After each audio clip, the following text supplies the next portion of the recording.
Después de esto, después de que hayamos construido el relato, vamos ahora sí a buscar la teoría jurídica aplicable. Una vez que ya tenemos los hechos, ya lo podemos encuadrar. Ya podemos decir, es que esto es un cohecho, como veíamos la sesión pasada, o es un desvío de recursos, o es una figura de nepotismo, o ya podemos identificar cuál de todas las infracciones administrativas que existen, cuál es realmente la que vamos nosotros a utilizar.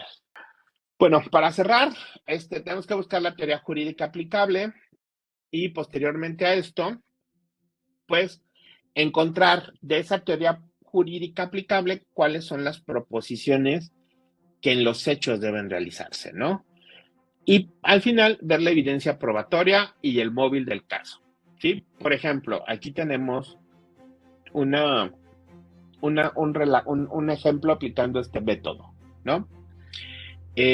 Aprobar el nombramiento con conflicto. Se trata de un caso de una persona que aprobó, siendo integrante del ayuntamiento, aprobó el nombramiento de su familiar, ¿no? ¿Cuál es el relato? Bueno, pues sería que Juan, regidor del ayuntamiento, aprobó el nombramiento con conflicto de interés el día de que tomaron protesta en la sala de cabildos.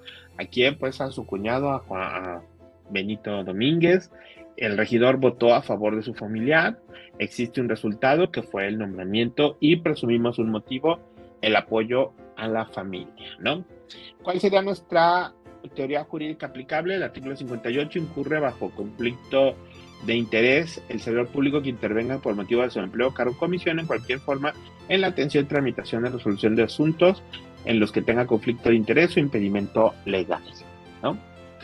¿Cuál es nuestra teoría jurídica? ¿Cuáles son los elementos que necesitamos del tipo? Que haya un actuar con conflicto de interés, que sea cualquier servidor público, en relación de que cuándo y dónde no son trascendentes para nuestra teoría jurídica, es decir, no son elementos que necesitemos. A quién, cuando existe un conflicto de intereses, de atención de asuntos derivados de su encargo, y la circunstancia, cómo pasó. El regidor, en este caso, votó a favor de su familiar. El motivo y el resultado no son elementos que nos esté pidiendo la teoría jurídica, es decir, la infracción. Ya haciéndolo, ok, ¿qué es actuar bajo conflicto? Aprobó el nombramiento.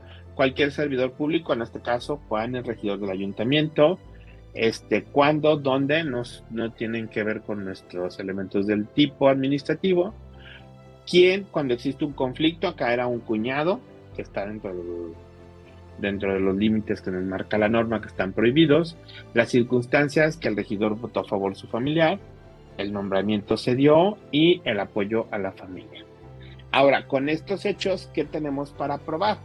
Las actas de ayuntamiento, la constancia de mayoría del regidor para acreditar su calidad de servidor público, el acta de instalación, el acta de instalación para acreditar dónde fue, las actas del registro civil, o sea, del matrimonio de su esposa con la hermana del regidor, o sea, más bien del servidor público que fue ese esposo de la hermana del regidor, por así llamarlo, ¿no?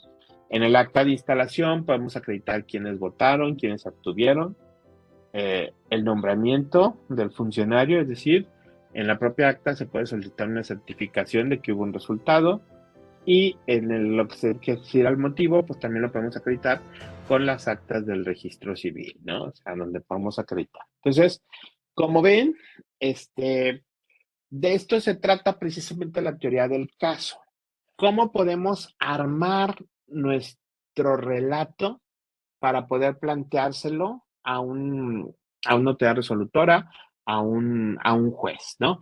Entonces, en la pregunta que veíamos las auditorías, pues dependiendo de qué infracción, no es lo mismo que infraccionemos, que queramos sancionar a una persona por no tener el expediente completo, que porque por desvío de recursos, ¿no? A lo mejor cuando hagan su teoría del caso, existieron evidencias de que sí se prestó el servicio, evidencias de que sí hubo, no sé, pongamos un contrato de capacitación que nunca se encontró el contrato, o que nunca se encontraron las constancias de capacitación.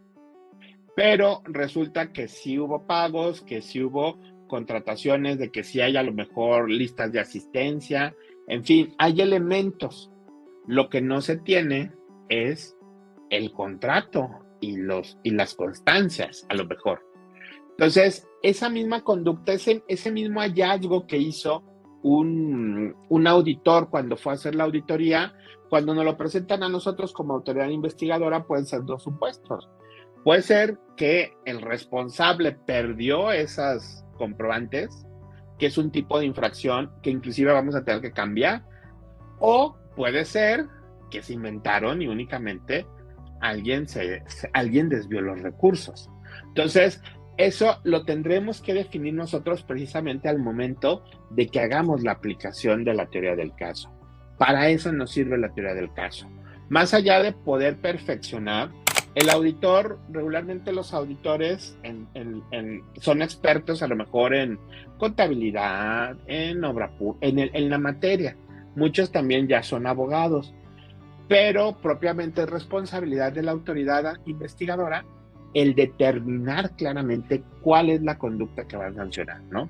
Ante una situación así, pudiéramos sancionarlo por no tener los expedientes integrados o pudiéramos sancionarlo por desvío de recursos.